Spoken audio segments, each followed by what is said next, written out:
L'Algérie a officiellement éradiqué le trachome, devenant ainsi le premier pays africain à réaliser cet exploit. Une victoire majeure pour la santé publique. Imaginez un instant. Un combat acharné, silencieux, contre un ennemi invisible. Un défi sanitaire d'une complexité mondiale qui semblait insurmontable pour de très nombreuses nations. Eh bien, accrochez-vous, l'Algérie vient d'inscrire une nouvelle fois son nom en lettres d'or dans l'histoire de la médecine mondiale. C'est désormais officiel. En ce 21 avril 2026, l'Organisation mondiale de la santé vient de lâcher la grande nouvelle. L'Algérie a définitivement éliminé le trachome en tant que problème de santé publique. Pour comprendre l'ampleur de cet exploit, il faut savoir que le trachome n'est pas une simple infection oculaire. C'est un fléau historique et l'éliminer demande des années de dépistage, de soins et d'efforts acharnés sur le terrain.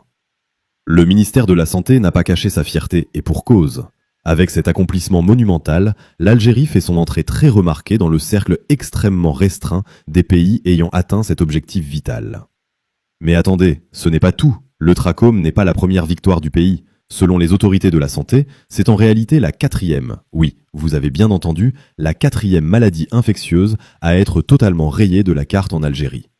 Cette reconnaissance officielle de l'OMS dépasse largement les frontières du pays. Elle place l'Algérie comme un véritable modèle mondial.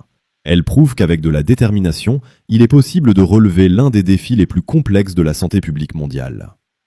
C'est une victoire éclatante pour la science, pour la volonté politique, mais surtout pour la santé de tous les citoyens. L'Algérie avance et triomphe, et c'est une excellente nouvelle que nous devions célébrer aujourd'hui. Le président de la République du Tchad est arrivé à Alger pour une visite d'État historique, répondant à l'invitation de son homologue Abdelmadjid Tebboune. Le président de la République du Tchad, Mahamat Idriss Déby Itno, est arrivé dans la capitale algérienne pour une visite d'État historique, répondant à l'invitation de son homologue, le président de la République Abdelmadjid Tebboune. Selon la plateforme Tchad One et la présidence tchadienne, cette visite s'inscrit dans une volonté forte de consolider les liens de fraternité et de booster la coopération bilatérale dans divers secteurs.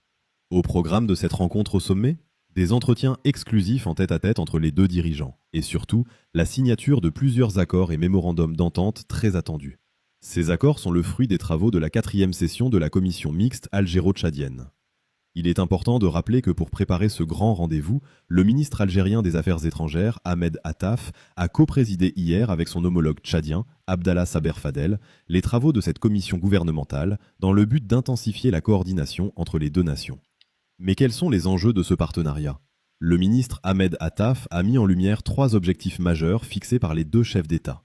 Premièrement, accorder aux relations algéro-tchadiennes l'attention, le soin et le suivi qu'elles méritent à tous les niveaux.